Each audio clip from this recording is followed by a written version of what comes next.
Proof body suit तैयार करने की तैयारी है। क्या क्या कुछ खूबियां इसमें होंगी, किस तरीके से इसका प्रोटेक्शन पहले के बॉडी सूट से बेटर होगा?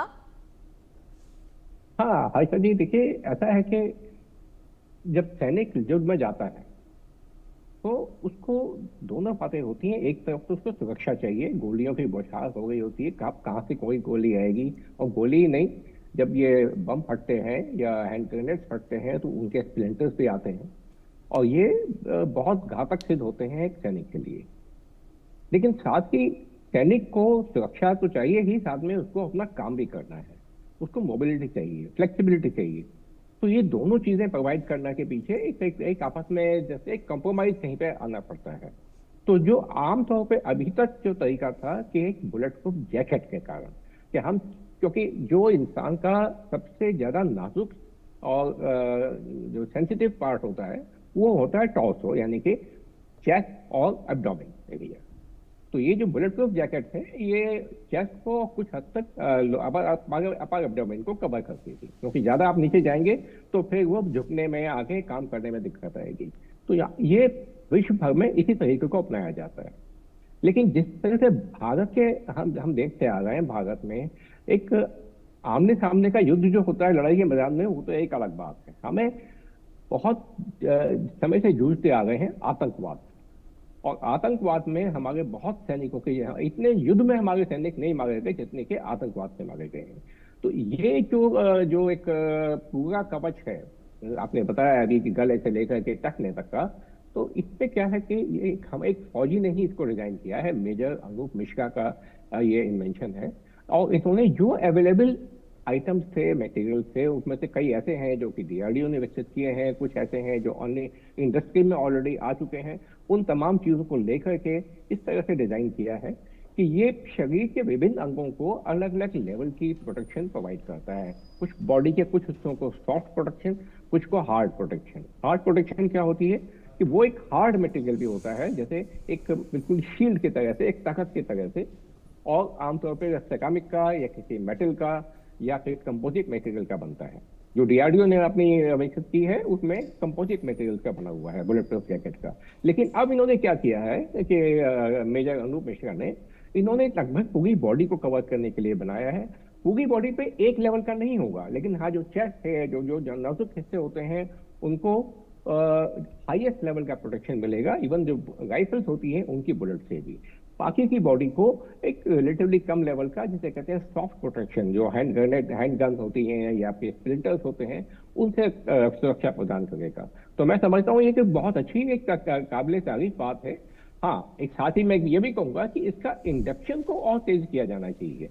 ये जो इनकी इन्वेंशन है ये 2019 तक ही पूरी हो चुकी थी, लेकिन हमारा जो इंडक्शन का प्रोसेस है सेना में शामिल करने का, बेहद लंबा और पेचीदा है। उसको सरल बनाने की आवश्यकता है।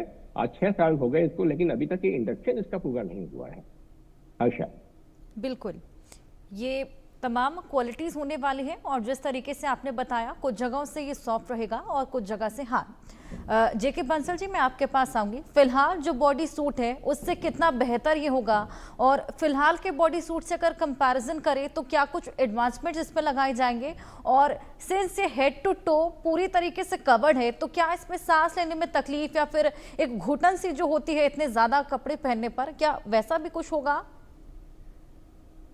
Good evening Harsha, thank you very much for inviting me. देखिए, जैसे कि डॉक्टर रवि कुमार ने बताया है कि इसका जो बारे में जो है 2019 में ही मेजर अनूप मिश्रा ने किया था, क्योंकि मेजर अनूप मिश्रा खुद जो है बुलेट के शिकार हुए थे, तो उन्होंने मिलकर ये किया। तो इसके लिए उनको एक आर्मी जो डिजाइन ब्यूरो एक्सेलेंस अवार्ड भी मिला था। तो जो आपने प्रश्न पूछा, बड़ा अच्छा प्रश्न है। इसकी यही खूबियत है कि इसके अंदर फ्लेक्सिबिलिटी है, ऊपर से नीचे तक कवर करने के बाद में फ्लेक्सिबिलिटी है। अभी देखिए, जैसा जो बुलेट प्रूफ जैकेट होती हैं वो सिर्फ टोर्सो, आपको कोई हार्ट में या लंग्स में गोली ना लगे, पेट में ना लगे, लेकिन अगर किसी जवान को या कोई भी जब कम्बैट में है, सामने के युद्ध में, जो कि इंसर्जेंसी या टेररिस्ट के सामने सामने की जब लड़ाई होती है, अगर पैर में गोली लग गई है तो वो चल नहीं सकता आदमी वहाँ पे, वो भी बिल्कुल एकदम और ज़्यादा मुश्किल पड़ती है उसके लिए, या हाथ में लग जाए। तो अब ये पूरा गर्दन से लेके नीचे पैर तक कवर करेगा, तो ये इसकी अच्छाई है।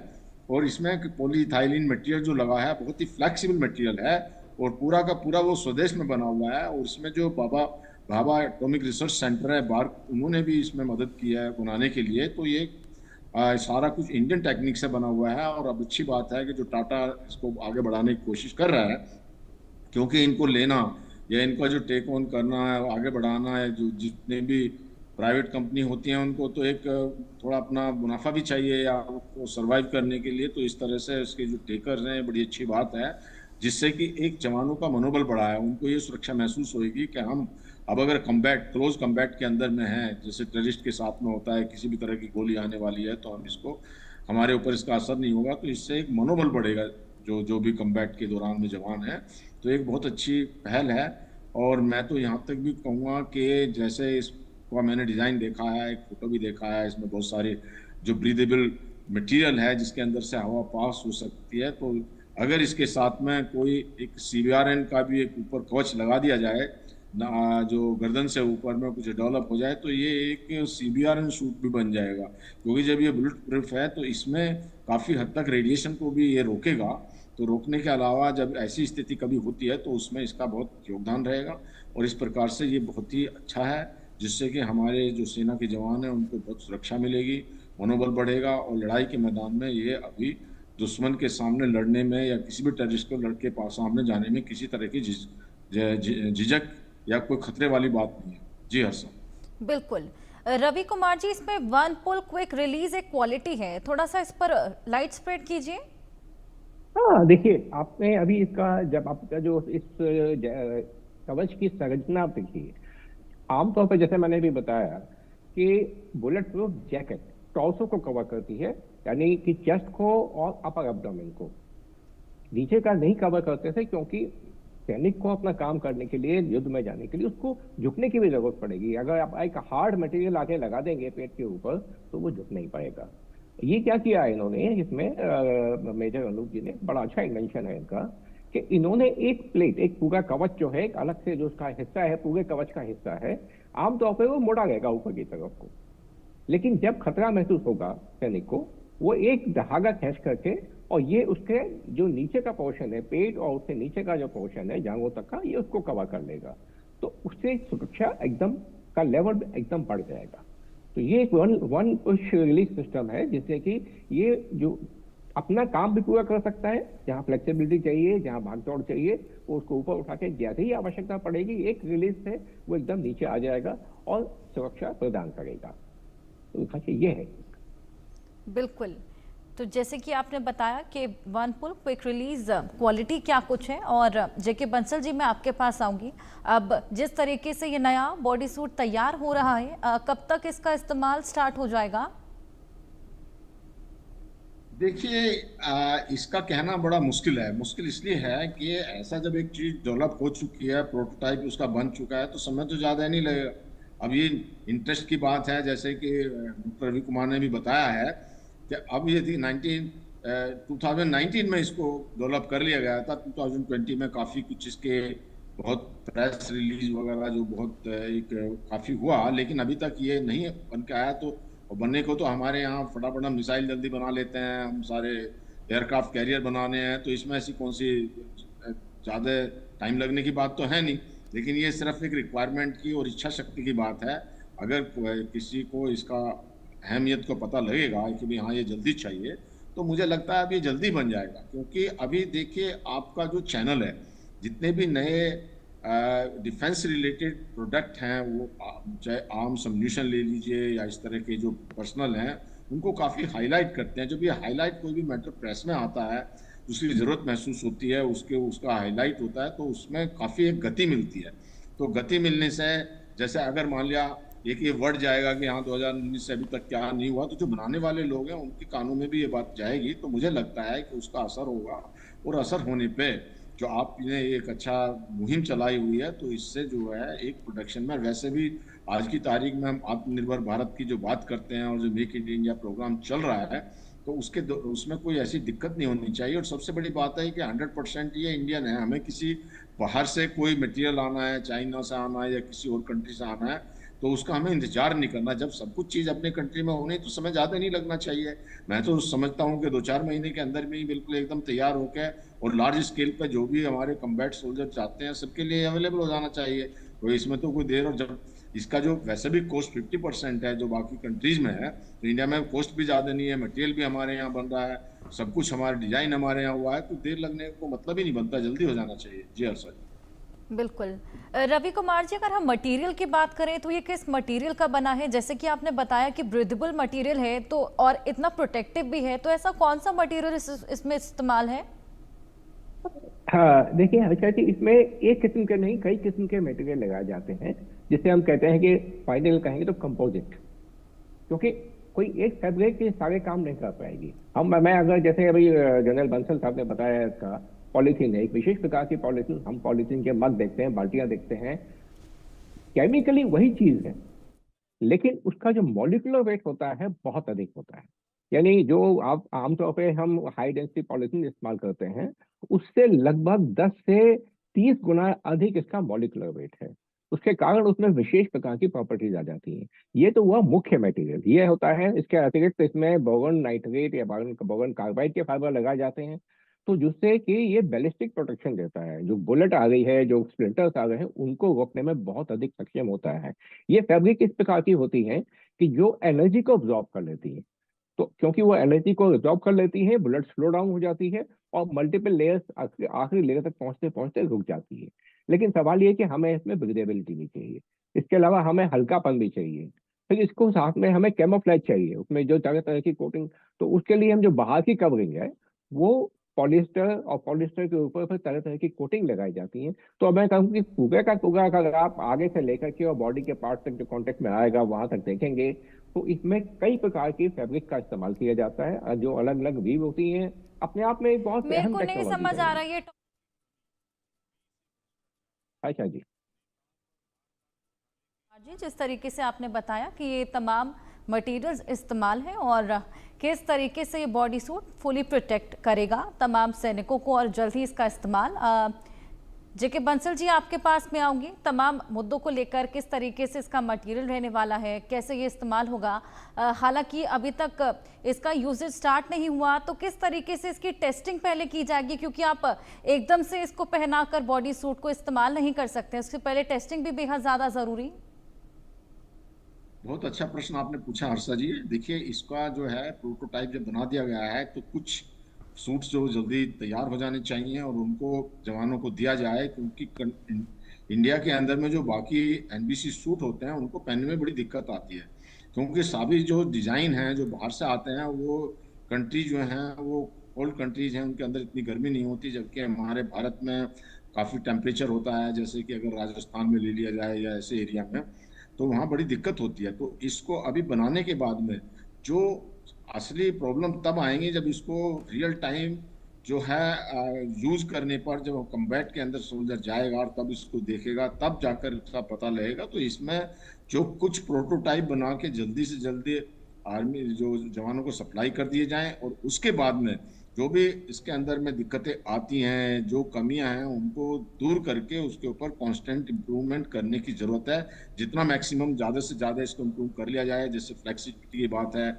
या जैसे अभी कहा कि वन स्टिंग पुल से ये पूरे शरीर को कवर कर लेगा। कवर करने के बाद में जो अगर मोबिलिटी बिल्कुल घट जाती है नीचे तक आने पर, तो इसको दोबारा वापस भी आ सकता है या नहीं, कोई ऐसा रिकॉइल मैकेनिज्म इसके अंदर है या नहीं है। दूसरा, ये ब्रीदेबल है, कितना गर्मी लगती है। वाकई में जो बहुत सारी चीज़ें हैं, जब हम एक सैंपल बनाते हैं उसको या थ्योरेटिकल किसी चीज़ को डिस्क्राइब करने में, प्रैक्टिकल उसका लार्ज स्केल पे यूज़ करने में बहुत डिफरेंस होता है।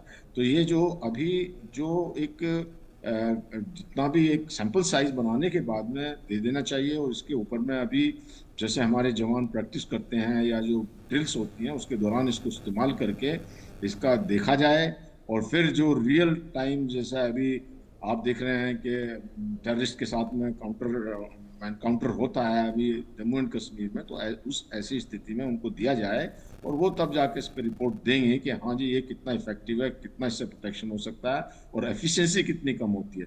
ये भी बहुत इंपॉर्टेंट है। पता लगा प्रोटेक्शन तो कर दिया, एफिशिएंसी आधी से भी कम बिल्कुल। रहेगी, कोई चल नहीं फिर सकता, मूव नहीं कर सकता, तो फिर उसका कोई फायदा भी नहीं है।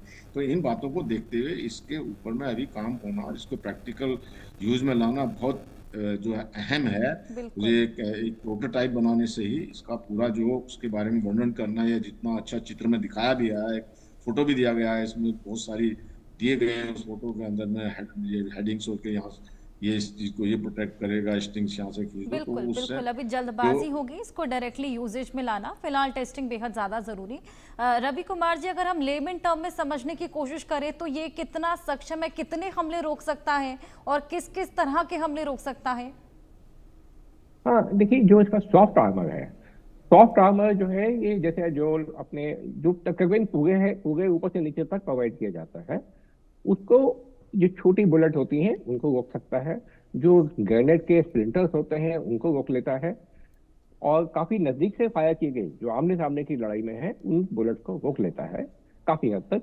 लेकिन जो हार्ड आर्मर है, जो चेस्ट पे होगा, जो आपका इसमें आप देखेंगे तो ऐसा लगता है कि जैसे बक्से से लटक रहे हैं, वो बक्से नहीं एक्चुअल में, वो पॉकेट बनाई जाती है जिसके अंदर आर्मर प्लेट को रखा जाता है। ये आर्मर प्लेट बहुत खास मटेरियल की बनी होती है, जिसमें से एक मटेरियल कभी बताया है आपका high density high molecular weight ultra high molecular weight polythene होता है।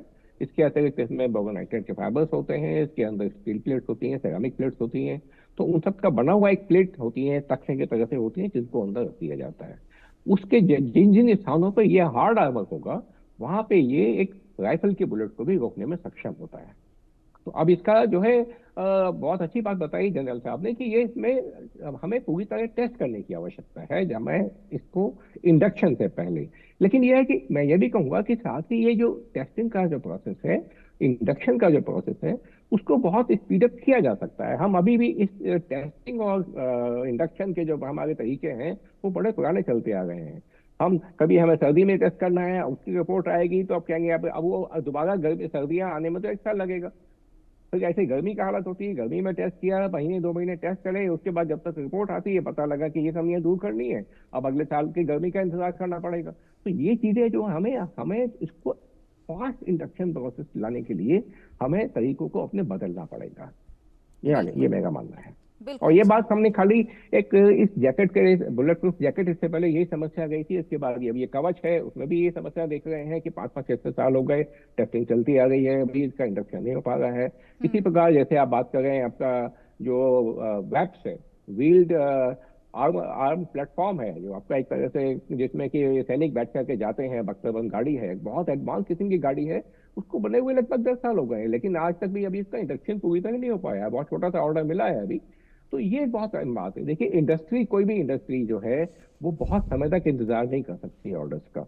आज अगर एक चीज बनी है तो उसको अगर हम इंडक्शन नहीं करते हैं, आगे आने वाले 5 से 10 साल में टेक्नोलॉजी आगे बढ़ जाएगी, फिर हम कहेंगे साहब ये चीज तो आउटडेट हो गई है। तो अगर पहला एक जमाना, आज से मैं बात करूं अगर 60 साल 70 साल पहले की, तो जो चीज सेना में इंडक्शन होता था उसकी लाइफ होती थी कम से कम 20-25 साल तक, 30 साल तक चलता था वो।